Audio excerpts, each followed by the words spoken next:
مساء الفل عليكم، تحياتي لكم من قناة نرمين الماجد. يا رب تكونوا بألف خير وصحة وسعادة، وتكون دايما وصفاتي اللي بقدمها لكم بتنال على إعجابكم ورضاكم، وأهم حاجة تكون سهلة عليكم في التنفيذ. تعالوا النهاردة أعمل لكم صينية التحابيش الصيامي. صينية التحابيش الصيامي دي رهيبة بجد، خطيرة. كل اللي ملوش في الأكل الصيامي أو ما بيحبوش قوي او بيستثقل الزيت الكتير هيعشق الاكله دي، لانها من الاخر بتلم التلاجة كلها. يعني بواقي الاكل كلها بتاعت التلاجة بتطلع بتعمل العظمه اللي انتوا شايفينها دي. حاجه حلوه قوي قوي. كمان النهارده هقولك على طريقه تعملي بيها كفته صيامي، برجر صيامي، كوبيبه صيامي، بعجينه اتحداكي ان هي تفك منك. النهارده هنعمل حته اكله صيامي ملهاش حل، جامدة جدا جدا جدا. بس لو لسه ما اشتركتوش في القناة، اتمنى تدوسوا على كلمة اشتراك تحت الفيديو باللون الاحمر، فعلوا الجرس على كلمة الكل. ما تنسونيش بقى في لايك وشير للفيديو عشان يوصلكم كل جديد. وشكرا من كل قلبي للناس اللي بتدعمني بانتسابها في قناتي. اتمنى توصلوا دعمكم وانتسابكم في القناة. وللدعاية والاعلان على قناتي هسيب لكم اللينك والرابط في صندوق الوصف، وكمان رقم التليفون. اول حاجة بجيب بصلة زي ما انتوا شايفين تكون كبيرة، وابتدي ان انا اقطعها شرايح، واحط معاها قرن فلفل حامي وقرن فلفل رومي، وكمان لو عندي فلفل الوان اصفر مثلا اللي موجود عندي في التلاجة، وابتدي ان انا اشوحهم في معلقه زيت، حاجه خفيفه. بصوا النهارده الاكله خفيفه، خفيف خفيف يعني كده، مش عايزين مقليات كتير ومش عايزين زيوت كتير، عشان خاطر ايه؟ تبقى الحاجه كده خفيفه ولايت وجميله، وكمان موفره واقتصاديه، وما تتخناش وما تتعبناش، وكل حاجه يعني اكل كل حاجه. وبعد كده هجيب طماطمايه بالشكل ده، وابتدي ان انا برضو اقطعها مربعات، واديها تشويحه حلوه مع البصل والفلفل بالشكل الخطير. الالوان تحفه وتفتح النفس. اكل الصيامي ده احلى حاجه فيه ان هو بيفتح النفس بجد بجد يعني. هو بيتخن من كتر ما احنا بناكل فيه كتير، بس بيبقى صحي جدا جدا جدا عن الاكل طبعا الفطاري، واقتصادي وموفر برضه. هنبتدي بقى ان احنا دلوقتي نعمل ايه. دلوقتي احنا عملنا التحبيشه دي، بدايه التحبيشه، عشان احنا بنقول عليها في الاول ايه؟ التحابيش الصيامي حلوه قوي. طول الصيام لازم اعمل الاكله دي حتى من غير البرجر اللي فيها، من كتر ما هي حلوه، لانها بتقبل حاجات كتير. يعني ممكن تشيلي البرجر وتحطي حاجات تاني بدال، هقولها لك. بس اهم حاجه الحته اللي في الاول دي هي اللي بتظبط معاكي طعم التحبيشه، وبتخليها حلوه وجميله. نجيب بقى البهارات بتاعتنا زي ما انتوا شايفين. بحب دايما احط كمون مطحون، وكزبره مطحونه، وبابريكا، وشطه، وبحب احط فلفل يعني مش كتير، فلفل اسود وملح وبس. اهم حاجه بتوصى بيها الكمون المطحون والكزبره المطحونه في الاكل الصيامي، وممكن اشممهم كده النار تشميمه خفيفه عشان تطلع البهارات اللي فيهم، واروح حطاهم وهم دافيين كده على الاكل، بيطلعوا ريحه ما اقولكمش، حاجه جامده جدا جدا. ريحة الأكل كلها ملت المطبخ. نبتدي إن احنا نغطيهم ونسيبهم يتسبكوا كده شوية صغيرين، ونبدأ بقى في حلة على النار نحط 4 كوبايات من المية، يعني نص الحلة كده تقريبا مية. ونبتدي إن احنا نغلي المية دي كويس جدا، أو لو هنستخدم مية مغلية زي ما تحبوا. وهنبتدي دلوقتي نعمل الأكلة بتاعتنا، أو الحاجة اللي احنا هنبتدي نكون منها الأكلة. هنجيب دلوقتي بقى بطاطس، ونبتدي ان احنا نقطعها مربعات وننزلها كده. هتاخد نص سلقة، ربع سلقة، احنا عشان نبقى كمان واضحين، ربع سلقة، لانها لسه هتكمل سواها جوه الصينية. حط معاها رشة ملح بفلفل كده. وبعد كده ابتدي ان انا اسيبها، يعني لو قلنا التوقيت بالظبط على نار متوسطة 4 دقايق. 4 دقايق على نار متوسطة بيكون وقت كافي جدا، لان زي ما انتوا شايفين انا مقطعاها صغير مش مقطعاها كبير. انا البطاطس دي هستخدمها استخدامين. اول استخدام فيهم ان انا احطها جوه الصينيه. تاني حاجة هعملها للتزيين، يعني هعملها كده بديلة للجبنة الموتزاريلا، وهدخل فيها ايه؟ البرجر بتاعنا. هجيب هنا كوباية من العدس بجبة، وهبتدي ان انا اسلقها كويس جدا. في ناس بتنقع العدس قبلها، لا احنا مش محتاجين ننقعه، احنا محتاجين على طول نسلقه. وعايزين يستوي كويس جدا. وهجيب برضو بطاطساية، وابتدي برضو ان انا اسلقها. دلوقتي بقى دخلنا على مكونات البرجر: الكفتة، الكبيبة، كل الصيام. يعني بصوا، برجر، كفتة، عندي بانيه صيامي، بفتيك صيامي، اي حاجة كبيبة صيامي. هي دي العجينة بتاعتها، عشان بس ما نلفش كتير كده ونتعب.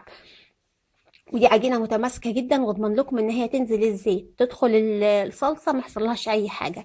بجيب البطاطس، ممكن استخدم هنا الهاند بلندر او الخلاط المتوفر عندي. جبت البطاطس فرمتها كويس، نزلت عليها نص كوبايه من البقسماط، نص كوبايه من الدقيق، بهاراتي بقى اللي هي ملح وفلفل وكمون مطحون وكزبره مطحونه وشويه شطه وشويه بابريكا وتوم باودر وبصل باودر، والمتوفر عندك كله حطه في البهارات، لان البهارات طبعا بترفع الاكله، بس ما نكترش عشان ما نضيعش طعم الاكله. بصوا انا بحط كل البهارات اللي هي ممكن تدعم الاكله، بس حاجات خفيفه قوي. طبعا هتلاحظوا ان لون البطاطس غمق طبعا بسبب البقسماط اللي انا حطاه والدقيق والبهارات. وهنبتدي ان احنا نقلبها. برضو هتلاحظوا ان القوام بتاع البطاطس ابتدى يتقل.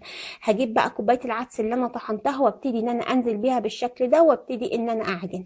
عندي كبه، عندي هاند بلندر، ابتدي اطحنهم فيها او مطحنه الخلاط، اخليهم عجينه متماسكه ومتجانسه جدا جدا. ولو ما عنديش مش هيحصل اي حاجه لو شكلتهم على كده، لان انتوا زي ما انتوا شايفين انا ما سرعتش الفيديو ولا عملت اي حاجه. ببدأ ان انا انزل كمان بشويه كده من فول الصويا اللي انا نقعاه، شويه شبت وشويه بقدونس وشويه كزبره. لو عندي جزر اسلقه برضو واحطه، ممكن كوسه مسلوقه احطها. بس اهم حاجه اي حاجه احطها في الوصفه دي تكون مسلوقه. ليه تكون مسلوقه؟ عشان ما يبقاش في حاجه ناشفه وحاجه مش ناشفه. الحاجه الوحيده اللي ما تتسلقش اللي هي الخضار، اللي هي الورقيات، يعني مثلا البقدونس والشبت وكمان الفلفل، ده ما يتسلقش، دول هيتحطوا كده. العجينة اللي انتوا شايفينها دي تقدروا تعملوا بيها اي نوع كفتة تتخيلوه، يعني كفتة صيامي، كوبيبة، برجر، تقدروا تعملوا منها اي حاجة. عشان ندي اللون بتاع البرجر بتاع بره، بحط ربع كوباية صغيرة، يعني بجيب معلقتين مية بحط عليهم ربع معلقة صغيرة من لون الطعام، لون الطعام الأحمر القرمزي ده اللي بنجيبه من عند العطار. بحطهم في الخلاط وابتدي ان انا اطحنهم. عايزة العجينة دي تتغير لونها، ده لو انا حابة. الخطوة دي خطوة مش أساسية، خطوة استثنائية، خطوة اختيارية، ممكن ما تعمليهاش خالص عادي جدا، مش لازم يعني تتعمل. بس انا دي عشان التصوير لازم يبقى اللون زي كده. لكن انت لو مش حابة تحطي الوان صناعية، مش حابة تحطي الموضوع ده، مفيش مشكلة خالص. ده شكل العجينة بعد ما انا عجنتها، بسيبها ترتاح قبل ما اشكلها. وده يعني بصوا مهم جدا، مهم جدا نسيب العجينة تتساب شوية كده ترتاح. لو حاسة ان العجينة طرية شوية ممكن ازود ربع معلقة من ربع كوباية من البقسماط، اخلي العجينه تمسك معايا. اجيب المكبس بتاع البرجر، ما عنديش، عندي غطاء ازازه ما فيش مشكله، وكيس تلاجة ودهنه زيت، وابتدي ان انا احط البرجر بتاعي بالشكل ده، وابتدي ان انا اسويه كده زي ما انتوا شايفين. وبعد كده بقى ابتدي ايه، اضغطه حلو قوي بالشكل ده. وساعتها بقى هبتدي بقى ان انا اخرجه من الاكياس دي وارصه على اكياس تلاجة، او اطباق فويل او طبق كبير يكون عندي، بس يكون انا فرشاه اهم حاجه كيس تلاجة. وابتدي بقى اني انا اسيبه لحد ما يتجمد عشان اعمله. لو انا شكلته بالشكل ده هيطلع معايا برجر، لو شكلته شكل صوابع هيطلع معايا كفتة، لو شكلته الشكل البيضاوي كده هيطلع معايا كوبيبة، لو عملته وحطيت عليه بقسماط وقليته هيبقى معايا بانيه. يعني بصوا انا قلت لكم كل الاسرار اهو في فيديو واحد عشان تبقى معاكم طول الصيام. طبعا فترة طويلة هتبقى صايمينها، فمحتاجين ننوع في الاكل، وخصوصا الولاد. وبصوا نباتي 100%، مفيهوش اي حاجة خالص، عشان محدش يقول لي برجر وصيامي لا، بصوا نباتي 100%، ما حطيناش اي حاجة ولا جلوتين ولا غيره. وبدأنا بعد كده هنقليه طبعا بعد ما اتجمد خالص، علشان خاطر نضمن مليون في المية ان هو ما يفكش ولا يحصل له اي حاجة. اهم حاجة نهتم بالبهارات والبقسماط يا جماعة، مهم جدا في الوصفة، بيخلي البرجر مقرمش وجميل. ونبتدي بقى ان احنا نقليه في زيت خفيف قوي قوي. بصوا ما بنكترش زيت، يعني لو تلاحظوا ان انا الزيت حتى مش مغطي نص البرجر. اولا علشان خاطر الاكل ما يشربش زيت كتير وما يتعبش الناس، ثانيا عشان الزيت الكتير اصلا هيخليه ممكن يبقى طري، لكن ده انت بتقليه من الناحيه دي وبعد كده تقلبيه للناحيه التانية، بيكون جامد من الناحيتين، بيكون احلى. طبعا ما بننقلوش من مكانه الا لما لاحظ ان الحروف بتاعته احمرت، علشان خاطر الواحده تبقى ماسكه نفسها كده. ده بقى انا كده خلصت البرجر بتاعي. وزي ما قلت لكم مش لازم تعملوه برجر، ممكن تعملوه برجر، ممكن تعملوه كفتة، وبرده تتحط في صينية التحابيش اللي احنا هنعملها. صينية التحابيش دي كمان ممكن يتحط فيها بدل البرجر والكفتة، ممكن يتحط فيها بتنجان، او ممكن يتحط فيها بطاطس، ممكن يتحط فيها كوسة، بتبقى رهيبة برضو. انا بجربها، بصوا كل يوم بعمل منها حاجة.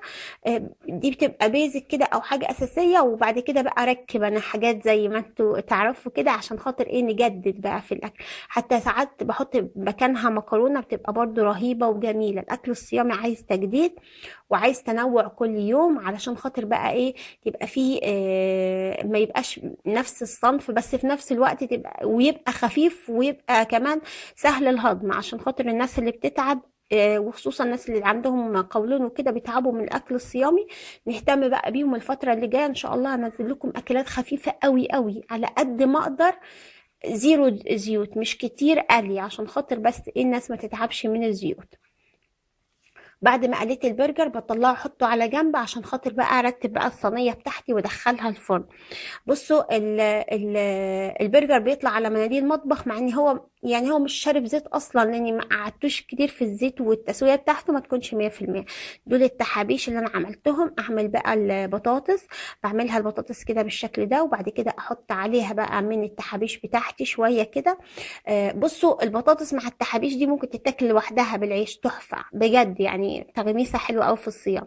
بعد كده احط البرجر، ممكن احط هنا بدل البرجر كفتة، وممكن احط بتنجان، ممكن احط بطاطس، ممكن احط كوسة عادي جدا، يعني مش لازم البرجر. بعد كده احط بقى التحابيش بتاعتي، وبعد كده انزل بالبطاطس. عندي جبنة موتزاريلا صيامي، او عندي اي حاجة صيامي تتحط على الوش، او بصل مبشور، او كوسة مبشورة ابشرها، او فلفل حامي زي كده، وادخلهم بقى الفرن ياخدوا وش كده. هما مستويين، اعمل معاهم شوية رز جنبهم. أكلة خطيرة جدا. أتمنى الوصفة تكون عجبتكم. لو عجبتكم ما تنسوش بقى تشتركوا في القناة وتفعلوا الجرس على كلمة الكل. ما تنسونيش بقى في لايك وشير للفيديو عشان يوصلكم كل جديد بقدمه. وشكرا من كل قلبي للناس اللي بتدعمني بانتسابها في قناتي.